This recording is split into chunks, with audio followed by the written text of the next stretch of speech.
अगर आप एक ट्रेडर हैं और मार्केट में एक लंबा मूव कैप्चर करके एक बड़ा प्रॉफिट करना चाहते हैं तो आपको कॉट रिपोर्ट का पता होना बहुत ज़रूरी है।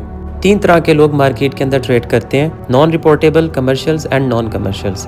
नॉन रिपोर्टेबल जिनको हम स्मॉल ट्रेडर्स भी कह सकते हैं या रिटेल ट्रेडर्स जैसे आप और मैं, यानी आम लोग जो ट्रेडिंग करते हैं, इवन इनके एसेट्स अगर 1 और 2 मिलियन डॉलर भी हैं, वो भी रिटेल ट्रेडर्स की कैटेगरी में आते हैं। इनकी ट्रेड की वजह से मार्केट के अंदर कोई बहुत ज़्यादा मूव नहीं देखा जाता क्योंकि बहुत कम अमाउंट होती है मार्केट के कंपैरेटिवली।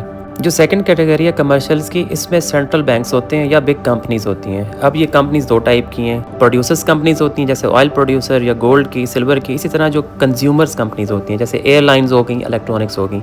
ये कंपनीज मार्केट में प्रॉफिट करने के लिए नहीं आती बल्कि ये अपने एसेट्स को डिवैल्यूएशन से रोकने के लिए आती हैं, यानी ये हेज फंड्स के थ्रू अपने एसेट्स की वैल्यू को मेंटेन करती हैं। अब हेजिंग क्या चीज़ है? हेजिंग का मतलब ये है कि आप बाय और सेल दोनों की पोजीशंस खोल लेते हैं और इनके बीच में जितना डिफरेंस होता है उसको हम स्प्रेड बोलते हैं, ठीक है। अगर आपको इन कंपनीज की पोजीशंस का पता लग जाए कि इन्होंने बाय और सेल की पोजीशंस कितनी लगाई हैं और इनके स्प्रेड का आपको पता लग जाए तो आप मार्केट की नेक्स्ट मूव की डायरेक्शन को प्रेडिक्ट कर सकते हैं। ये स्प्रेड जितना कम होगा मार्केट में उतना कम मूव होगा। अगर ये स्प्रेड ज़्यादा हो जाता है किसी भी साइड पर तो क्या होता है, मार्केट डायरेक्शनल हो जाती है। फॉर एग्जांपल, अगर आपकी 100 पोजीशंस बाय की और 100 पोजीशंस सेल की, और अगर अचानक से सेल की पोजीशंस जो है वो 100 से 60 हो जाती हैं और बाय की पोजीशंस 100 ही रहती हैं या बढ़ जाती हैं, तो इसका मतलब ये है कि मार्केट का अपवर्ड ट्रेंड स्टार्ट होने वाला है, यानी मार्केट अप की तरफ डायरेक्शनल होने वाली है।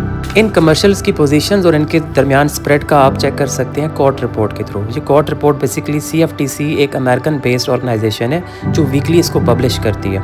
ये जो मैंने नीचे लिंक्स दिए हैं, इन लिंक्स के ऊपर आप जाकर कॉट रिपोर्ट्स के ऊपर अपनी स्टडी कर सकते हैं, अपना एनालिसिस कर सकते हैं और बहुत बड़े बड़े मूव्स को कैप्चर करके ज़्यादा प्रॉफिट जनरेट कर सकते हैं।